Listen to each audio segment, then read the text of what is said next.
Bhavanam Kevalam, Bhavanam Kevalam, Bhavanam Kevalam, Bhavanam Kevalam, Bhavanam, Bhavanam Kevalam, Bhavanam, Bhavanam Kevalam. Sa bawat paglalakbay, hindi lamang tanawin ang ating natutuklasan. Natatagpuan din natin ang mga kwento na nakatago sa bawat sinulid ng tela, sa bawat anyo ng kasuotan, at bawat galaw ng pamumuhay ng mga tao. May mga lugar na tila magkalapit lamang sa mapa, ngunit may kanya-kanyang tibok ng puso at kulay ng buhay. At dito sa ating paglalakbay, bibisita tayo sa dalawang mundong magkatabi ngunit magkaiba ang anyo, ang Ilaya at ang Ilawan.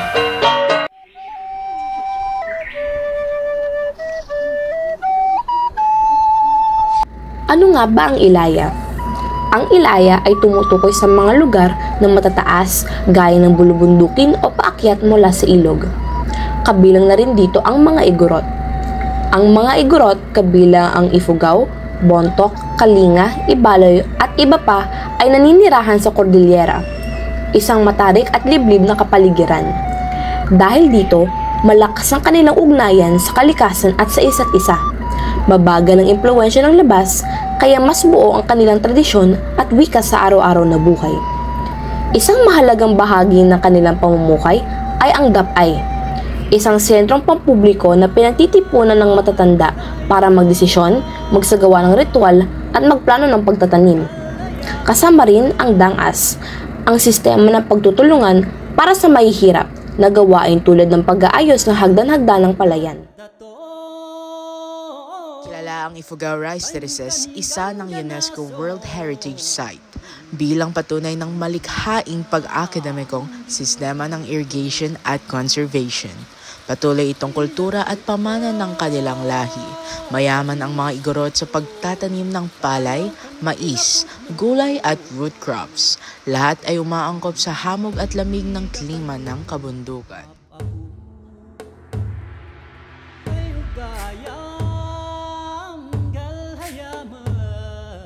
Ang kasuotan ng mga Igorot ay may malalim na kahulugan.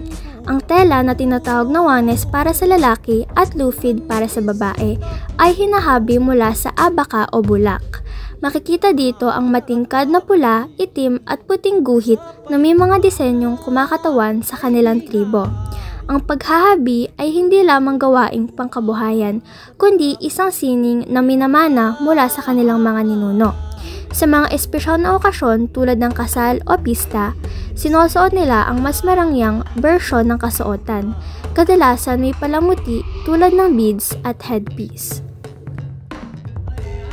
Kaya ang papel ng paniniwala sa buhay ng Igorot, marami pa rin sa kanila ang sumusunod sa mga sinaunang ritual para sa agrikultura, kasal at pagpapagaling. May mga babaylan o mumbaki na gumaganap bilang tagapamagitan sa tao at sa espiritu. Ang mga pagdiriwang tulad ng begnas ay isinasagawa bilang pasasalamat sa masaganing ani. Bagaman marami na ang tumanggap ng Kristyanismo, nananatili pa rin ang respeto at pagsunod sa mga kaugalian ng kanilang mga ninuno. Mula sa malamig at luntiang kabundukan ng Cordillera, bababa naman tayo sa baybayin ng Katimugang Pilipinas. Dito, sa kislap ng araw sa dagat at hampas ng alon sa bangka, matatagpuan natin ang mga taong kilala sa kanilang kahusayan sa pangingisda at pakikipag-ugnayan sa karagatan, ang mga Badyaw. Sila ang mga Ilawod, mga taong nakatira sa mababang lugar, malapit sa tubig, at malapit din sa ritmo ng alon at hangin. Kultura. Ang kultura ng Badyaw ay malapit na malapit sa dagat. Kadalasan ay naninirahan sila sa mga bahay na nakatayo sa ibabaw ng tubig na tinatawag natin na stilt houses. Ang kanilang kabuhayan at tradisyon ay umiikot sa karagatan. Mula sa pangingisda, pagsisid para sa perlas, hanggang sa paggawa ng mga bangkang tinatawag natin na lepa-lepa. Sa kanilang musika at sayaw, makikita natin ang impluwensya ng dagat, gaya ng pangalay, isang tradisyonal na sayaw na may mabagal at may dayog na galaw. na sumisimbolo sa alon. Ang pakikipagkapwa at pagrerespeto sa kalikasan ay bahagi ng kanilang araw-araw na buhay.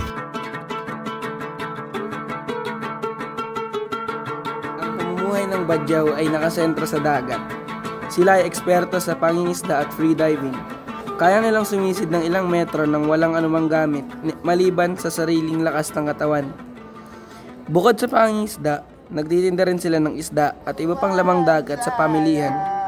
Sa mga panahong walang huli, ang ilan ay gumagawa ng banig at iba pang uri ng produkto sa pandan o buri.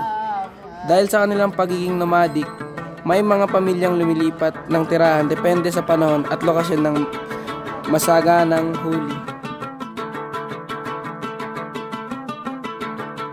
Bagaman simple, ang kasuotan ng Badyaw ay makulay at may mga disenyong kumakantawan sa kanilang identidad. Kadalasan, ang mga babae ay nagsusuot ng sarong at blusa na may matingkad na kulay at burga, habang ang mga lalaki ay may mga maluluwag na pantalon at damit na komportable sa pangingisda. Sa mga espesyal na okasyon, nagsusuot sila ng mas madetalyado at makukulay na damit na may okir o tradisyonal na ukit at disenyo. Ang kanilang bangka ay minsan ding pinapalamutian ng makukulay na tela bilang tanda ng kasiyahan at pasasalamat. Tradisyon at paniniwala. Malaki ang papel ng paniniwala at ritual sa buhay ng Badyaw. Marami sa kanila ang nananatiling Muslim ngunit mayroon pa ring mga sinaunang paniniwala na patuloy na isinasagawa.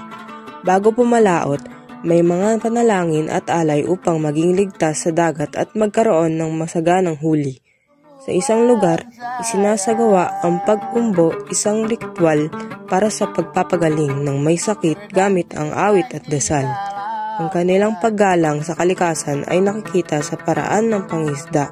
Kinukuha lamang ang sapat at hindi sinisira ang bahura. Mula sa kabundukan ng Ilaya hanggang sa karagatan ng Ilawod, makikita natin ang yaman ng ating kultura at pagkakaiba. Magkaiba man sa pamumuhay, iisa ang diwa, ang pagmamahal sa tradisyon at sa lupang tinubuan. Kaya sa susunod mong paglalakbay, tuklasin at damhin mo rin ang ganda ng Ilaya at Ilawod. Dito, buhay ang kwento ng ating bayan.